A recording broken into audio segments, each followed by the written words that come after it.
Et bonjour à tous, on se retrouve aujourd'hui pour une nouvelle vidéo pour faire le suivi du portefeuille boursier pour le mois d'octobre.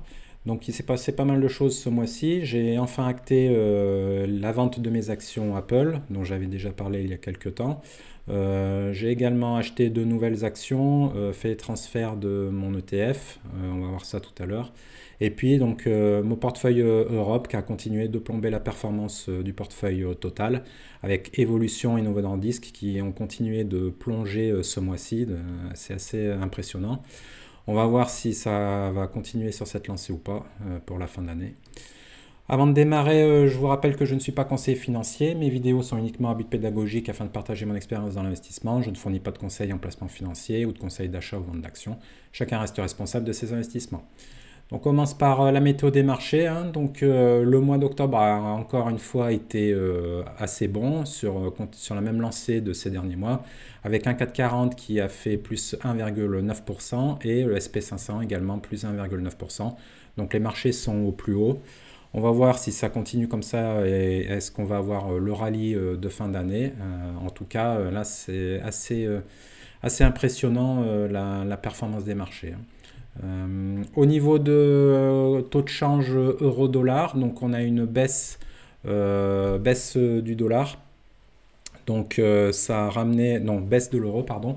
Donc ça a ramené un peu de performance au portefeuille une fois ramené en euros. Donc ça c'est pas mal. Du coup, au niveau de portefeuille et la répartition, donc pas beaucoup de changements. Mes actions représentent 75% du portefeuille et ETF ETC 25%. Donc petit à petit, la partie ETF, là, celle-là, je la renforce tous les mois. Le but, j'aimerais avoir moitié-moitié, 50-50, donc actions ETF à terme. Donc là, ça va prendre un petit peu de temps, mais donc pour l'instant, là, donc on est maintenant à un quart, trois quarts ETF et actions. Au niveau des actions, côté US, on est toujours à 82% et Pili Europe qui est toujours à 18%. Donc Evolution, Novo Nordisk, ces deux parties-là ont baissé, mais comme j'ai acheté une nouvelle action européenne, ça a contrebalancé un peu la baisse de ces deux autres actions. Et donc là, vu la dynamique côté US et on va dire la dynamique baissière côté Europe, ça va pas avoir tendance à augmenter ma partie CTO Europe. Je vais là où est la performance, donc on va continuer à renforcer la partie US tant que c'est ce qui permet d'augmenter la performance du portefeuille. On verra si 2026 ça va changer. En tout cas, aujourd'hui, la dynamique haussière est clairement côté US.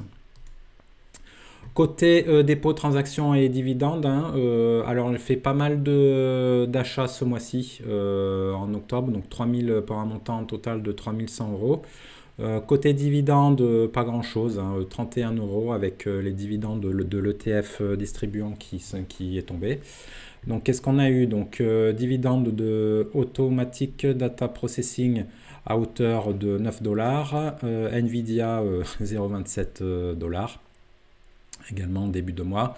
Donc achat de nouvelles actions, donc j'en avais parlé là je crois la dernière fois, achat de donc Copart qui est une entreprise qui fait de la vente en ligne de véhicules sinistrés. Donc il faudra que je fasse une présentation un peu plus précise de ça. Donc j'avais renforcé une fois et deux fois, le 2 octobre et le 16 octobre. Donc les dividendes pour mon ETF Vanguard FTSE All World également, donc à hauteur de 25 euros environ. Donc qui est donc l'ETF qui contient plus de 4000 entreprises du monde entier, pays développés et pays émergents. Et puis donc voilà, j'ai enfin acté ma vente d'Apple à hauteur de 256 dollars. Alors depuis l'action a encore augmenté un petit peu, mais je voulais réduire un peu mon nombre de lignes, hein, étant donné que j'avais fait deux achats.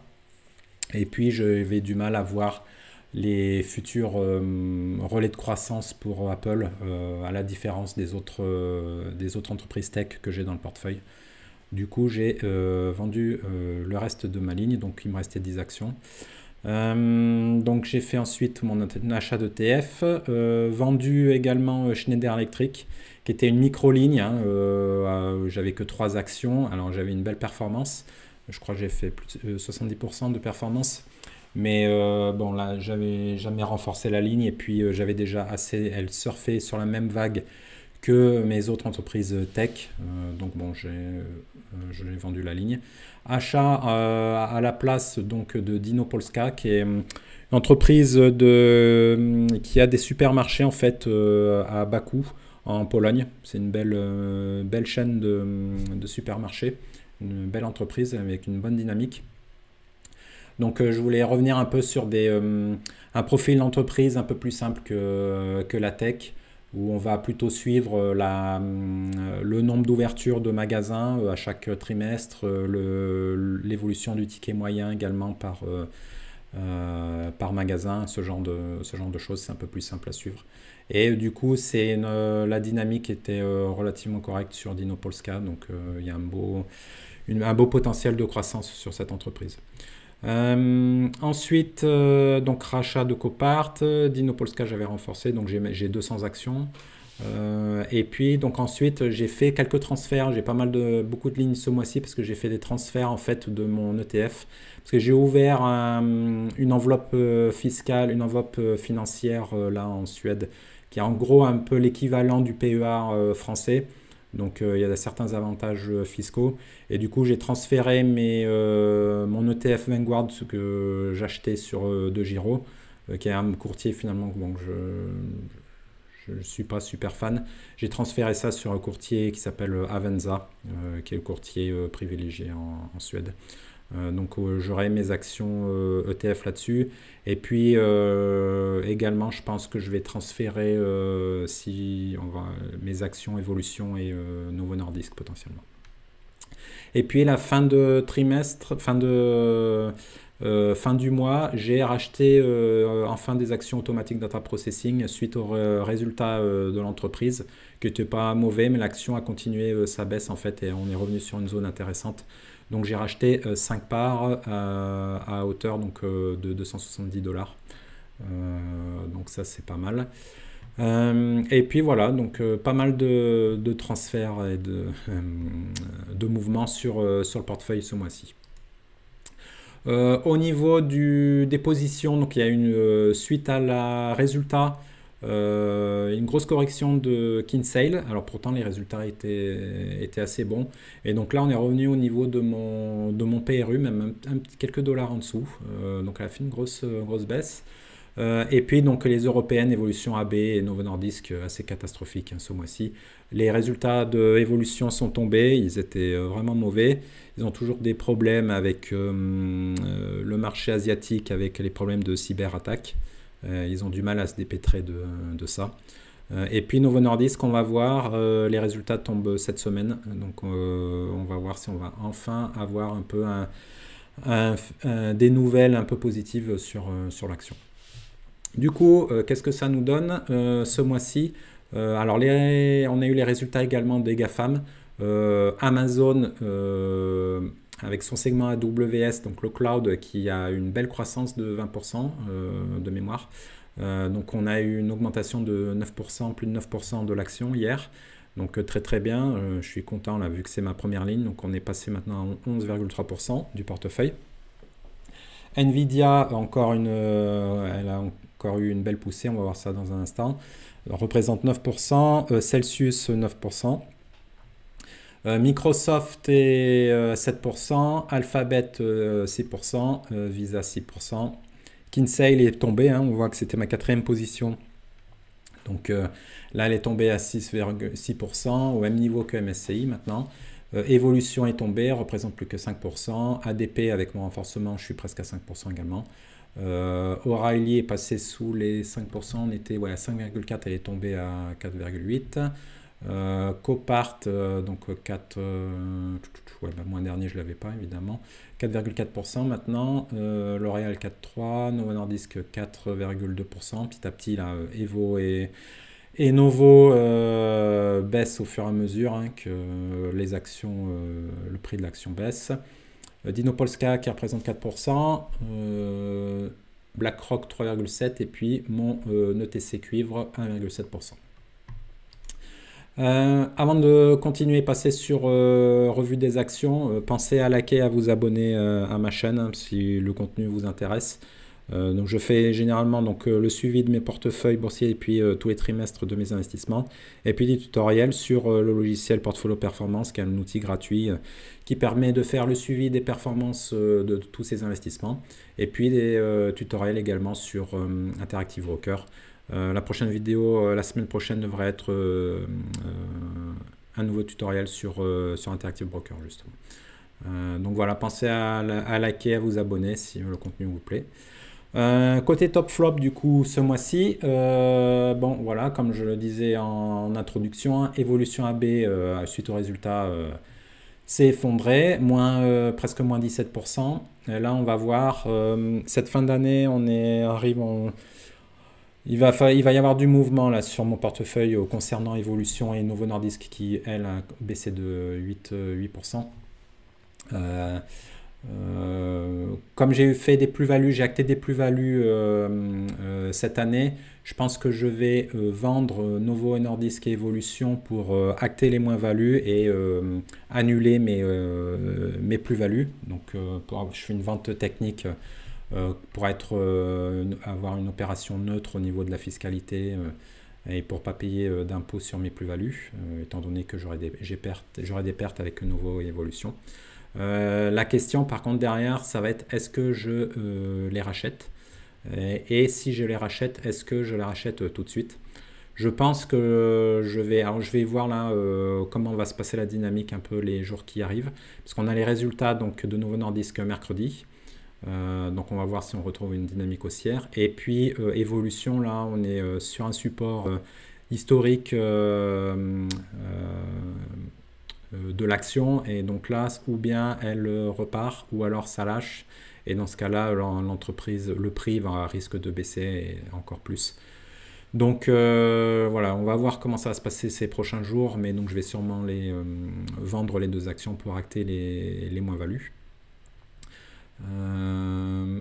O'Reilly du coup ce mois-ci les résultats ont fait baisser un peu l'action également. De moins 11%, donc c'est assez inhabituel. Elle n'est pas encore sur un prix qui m'intéresse, celle-là ça fait un moment que j'attends pour pouvoir la renforcer. Je pense que je vais faire une vidéo, donc soit la semaine prochaine, si je ne mets pas ma vidéo tutoriel Interactive Broker, soit dans 2 semaines, je ferai une revue un peu de toutes les actions et puis quelle a été la dynamique cette année. Je pense que ça sera intéressant de faire un point sur toutes les différentes actions du portefeuille. Je voulais faire sur la vidéo d'aujourd'hui, mais ça aurait pris, la vidéo aurait duré trop de temps, donc je vais faire une autre vidéo pour ça. Donc Automatic Data Processing, moins 6,6% également. Elle est sur une dynamique assez baissière depuis quelques semaines. BlackRock un petit peu baissé, moins 5,5%. Kinsale, moins 4,4%. Alors, le fait que l'euro a un petit peu baissé, ça a un peu limité la baisse. Mais elle a baissé en dollars, elle a baissé plus que ça. L'Oréal, moins 1,6%. La dynamique est toujours pas terrible pour L'Oréal. Puis ensuite, bon, Copart et Dinopolska que je viens de juste rentrer dans le portefeuille. Vanguard 1,3%. Et puis ensuite, Microsoft, les résultats étaient pas mal, mais bon, pas incroyable non plus. Donc là, elle a perdu quelques pourcentages suite aux résultats, mais au début du mois, elle avait augmenté un petit peu. Donc du coup, la performance est de 1,6%. Et puis, donc, ensuite, sur les bons élèves du mois, on a MSCI qui a fait une belle augmentation, les résultats étaient très bien, c'est plus 5,5%. Celsius qui a début de mois continué un petit peu, donc 6,5%. Là maintenant depuis 2 semaines, on est rentré dans une phase un peu plus stabilisée puisque les résultats tombent mercredi je crois. Donc là on va voir on va voir si on va avoir une correction ou alors est-ce qu'on part, là on est le prix est à 60 $, on va voir si on part vers les 70 $. Ou alors est-ce qu'on retombe, je sais pas, vers les 50 ou 45 dollars peut-être. On risque d'avoir une correction à la hausse ou à la baisse, hein, là, suite au résultat, parce qu'elle est très très volatile. Donc on va voir comment ça se passe. Le cuivre, plus 7% ce mois-ci, excellent. Et puis enfin, donc grosse performance côté Nvidia. Donc il y a eu la conférence GTC là, de Nvidia où ils ont annoncé un carnet de commandes juste gigantesque, hein, pour les 5 prochains trimestres, je crois. Il y a déjà 500 milliards, hein, pas 500 millions, 500 milliards déjà de commandes actées pour les produits Nvidia, donc c'est juste gigantesque. Donc a augmenté de 10% encore, on a dépassé, la capitalisation a dépassé les 5000 milliards, le prix de l'action a dépassé les 200 dollars. Donc énorme. Amazon, donc comme je l'ai dit, très bon résultat, donc plus 13%, bien content. Et puis Alphabet également, résultat très très bon, plus 17%. Ça, on en reparlera dans ma vidéo où je ferai la revue des actions. Ça, Alphabet, ma vente que j'avais faite en mars, ça a été un peu mon erreur là-dessus. Mais bon, j'étais pas serein d'avoir Alphabet en première position du portefeuille à l'époque, avec le risque qu'il y avait sur la décision de justice pour la vente de Chrome ou pas, et puis sur le search également, on était assez dans le flou. On voit maintenant qu'ils ont commencé à intégrer leur AI, leur intelligence artificielle Gemini un peu de partout, donc ils font du très bon boulot là, et donc l'action a explosé. Et donc là, ce mois-ci, plus 17%. Donc je suis content d'en avoir gardé. Du coup, elle remonte dans le portefeuille un petit à petit, c'est pas mal.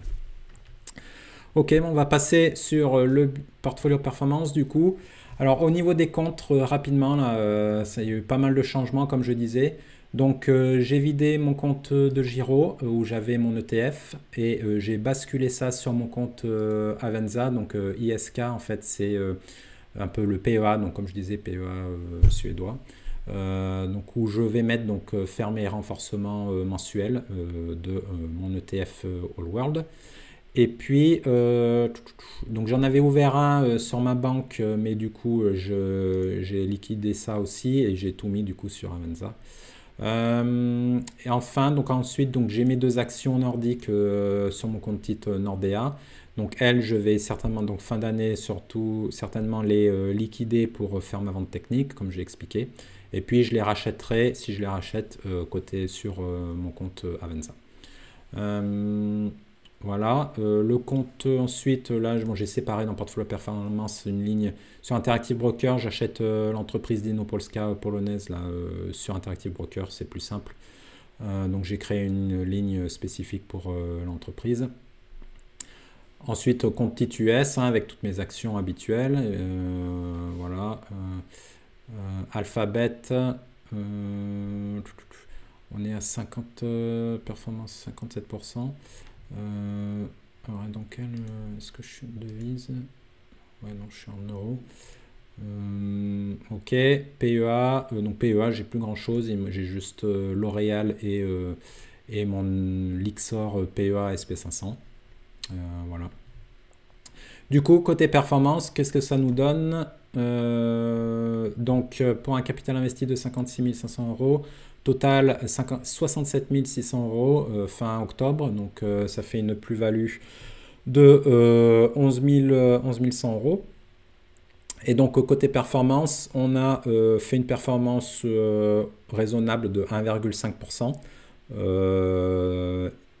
Et alors, en face, les benchmarks là, incroyables, les ETF MSCI World et All World, ont fait une performance énorme de plus de 4%. C'est assez hallucinant, hein, quand on sait que c'est donc MSCI World, je crois, il y a 1600 entreprises, en tout cas plus de 1500, 4000 entreprises du All World.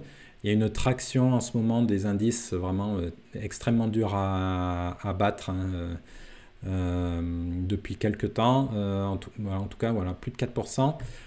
Côté US, 3,8% pour le portefeuille contre 4% côté benchmark, donc le SP500. Et puis donc côté Europe, catastrophique, hein, une fois de plus, moins 7,6% contre plus 2,6%. Donc là, c'est clairement, ça m'a complètement plombé encore une fois la performance totale du portefeuille. Puisque du coup maintenant on est à 56% donc de performance depuis le 1er janvier 2023 contre 62% pour le MSCI World et 60% pour le All World. Donc là il va falloir essayer de rattraper ça. Hein. Bon, je ne m'attends pas à faire encore moins 7% côté Europe, hein, mais bon, c'est assez catastrophique. Hein. Donc je vais voir si je vais les racheter suite à ma vente technique. Je pense que je vais attendre de retrouver un momentum positif sur les deux actions pour les racheter parce que c'est quand même des entreprises assez intéressantes. Mais là, le momentum est vraiment pas bon. Hein. Donc, on va voir ce qu'on va faire ces prochains jours. Du coup, voilà, il va y avoir du boulot pour rattraper ça. Mais on voit à quelle vitesse ça évolue en fait. Parce que du coup, on peut regarder, il y a 2 semaines, je crois, hein, c'était avant les résultats, voilà, j'étais revenu, c'était quand 8 octobre. Début du mois, j'étais revenu au niveau du MSCI World. Hein. On voit à quelle vitesse ça évolue. Et puis, la saison des résultats n'a pas été très bonne pour le portefeuille. Et donc, on voit du coup, j'ai baissé et stabilisé ces 2 dernières semaines, tandis que les 2 indices sont explosés à la hausse. Également porté, alors pas pour le MSCI World, mais pour le All World, porté par une bonne dynamique côté marché chinois également. Donc, c'est pour ça qu'il a surperformé le MSCI World. Voilà, donc on va voir comment va se passer la fin d'année. Côté Europe, j'espère que ça va mieux se passer. Surtout maintenant avec Dino Polska, j'ai de bon espoir d'avoir une bonne dynamique sur le pilier Europe. En tout cas, on voit que c'est vraiment le pilier US hein, qui porte toute la performance à bout de bras hein, depuis le début, puisque du coup, côté Europe, je suis en négatif, hein, moins 13% depuis 3 ans à cause de la sous-performance que j'avais eue sur LVMH et puis maintenant Novo Nordisk, Evolution, et puis à côté de ça, 73% du pilier de performance pour le pilier US. Donc un peu mieux que le SP500, là, du coup je bats l'indice. Mais bon, c'est le pilier Europe qui a tout plombé. En tout cas, voilà, ça va être intéressant de continuer, essayer de rester à flot par rapport aux indices.